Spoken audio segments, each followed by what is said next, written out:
Hello students, I am CB Yadav and you are welcome in my YouTube channel CBY Study Platform। बच्चों, इस video के माध्यम से हम सीखेंगे कि देयर का प्रयोग कब, कहाँ और कैसे करते हैं।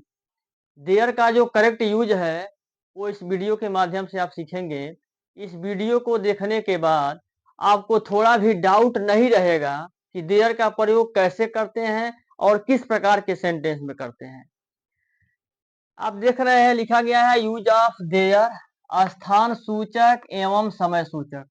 यानी देयर का जो यूज है सिर्फ स्थान और समय के लिए ही किया जाता है। किसी भी सेंटेंस में या तो स्थान रहेगा नहीं तो समय रहेगा। देयर जो दो ही चीज बताता है, या तो स्थान नहीं तो समय। उसके बारे में कुछ नोट्स लिखे गए हैं, उसको देखते हैं। लिखा गया है जब किसी नाउन का कहीं पर होना या ना होना पाया जाए, अर्थात किसी नाउन की कहीं पर मौजूदगी हो, उसका अस्तित्व हो, वहीं पर हम देयर का प्रयोग करते हैं। और सबसे इम्पोर्टेंट बात है, अगर इस चीज को आप याद कर लेते हैं तो कभी नहीं भूलेंगे कि देयर का प्रयोग कैसे करते हैं, कहाँ करते हैं। जैसे आप देख रहे हैं लिखा गया है नोट 1, देयर के प्रयोग में सिर्फ होना बताने वाली क्रिया होती है।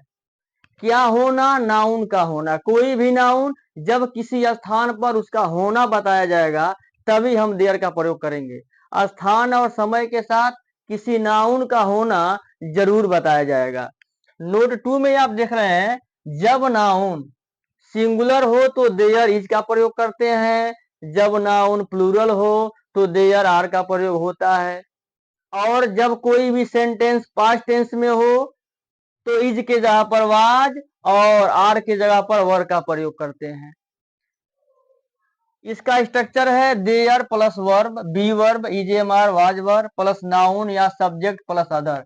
इस तरह से इसका स्ट्रक्चर आप देखें लिखा गया है। लेकिन सबसे ऊपर आप देख रहे हैं कि इस देयर का जो अर्थ है वहां नहीं होता है। इसे कहते हैं इंट्रोडक्टरी देयर। इंट्रोडक्टरी का शाब्दिक अर्थ होता है परिचयात्मक या प्रारंभिक, जो सेंटेंस के प्रारंभ में लगता है। कोई भी वाक्य जब देयर से शुरू हो तो वहां उस देयर को हम इंट्रोडक्टरी देयर कहते हैं।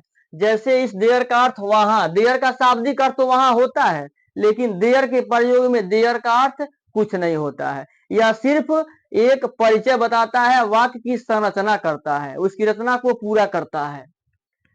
देयर का अर्थ क्या होता है यहाँ पर आप ये सीख लिए, स्ट्रक्चर देख लिए।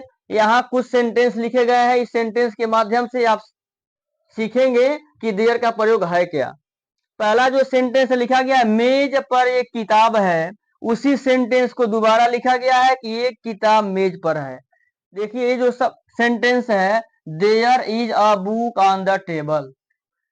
लेकिन अगर उसी को हम किताब को पहले कर दें, मेज को अंदर कर दें, तो इसका ट्रांसलेट होगा a book is on the table. ऐसा क्यों? क्योंकि इस सेंटेंस में जो देख रहे हैं यह मेज एक स्थान है, नाउन के साथ साथ स्थान है। लेकिन अगर बुक को हम पहले करेंगे तो किताब इस सेंटेंस का सब्जेक्ट बन जाएगा। इसलिए a book is on the table, इसमें देयर का प्रयोग करना गलत है। इस तरह के सेंटेंस में हम देयर का प्रयोग नहीं करेंगे जबकि दोनों में नाउन का होना बताया जा रहा है। तो आप ध्यान देंगे हर हाल में देयर का प्रयोग तभी होगा जब होना क्रिया का प्रयोग होगा, किसी नाउन का होना बताया जाएगा, लेकिन उसके साथ साथ समय भी होगा, स्थान होगा। सबसे पहले स्थान। दूसरा सेंटेंस लिखे देखे है कि पेड़ के नीचे एक गाय है, there is a cow under the tree. यानी पेड़ के नीचे एक स्थान है। गाय कहाँ है? तो पेड़ के नीचे है, स्थान आ गया। यानी वाक्य के प्रारंभ में स्थान है, ये स्थान सूचक होगा। वाक्य के प्रारंभ में समय है, यह देयर समय सूचक होगा। यानी देयर या तो समय सूचक होगा नहीं तो स्थान सूचक होगा। वो समय और स्थान वाक्य के प्रारंभ में आएंगे। गाय पेड़ के नीचे है, गाय इस सेंटेंस का सब्जेक्ट बन गई, स्थान नहीं। गाय स्थान नहीं है, गाय नाउन है। इस नाउन का होना बताया गया कहाँ? तो पेड़ के नीचे। लेकिन यहाँ पहले गाय आ गया, जब पहले स्थान आएगा तब सेंटेंस देयर से ही प्रारंभ होगा। इसका ट्रांसलेट होगा there is a cow under the tree. ये हो गया the cow is under the tree.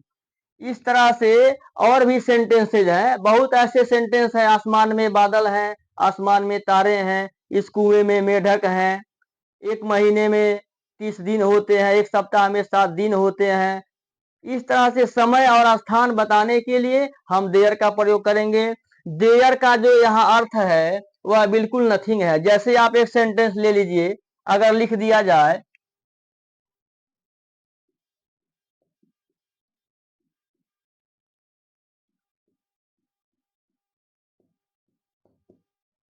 वहां 5 लड़के हैं, इस वहां 5 लड़के हैं, लड़कों का लड़का नाउन होना बताया गया, होना क्रिया आ गया, वाक्य देयर से प्रारंभ होगा क्योंकि पहले स्थान आ गया वहां।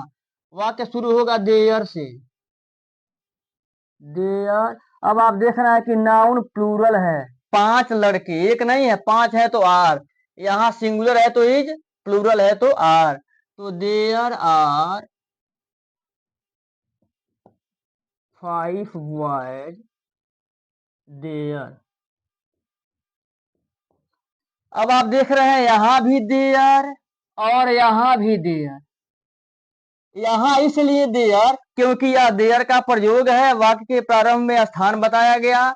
इस संरचना को, सेंटेंस को कंप्लीट करने के लिए देयर का प्रयोग किया गया। लेकिन इस देयर का मतलब है वहां, क्योंकि सेंटेंस में आया है वहां।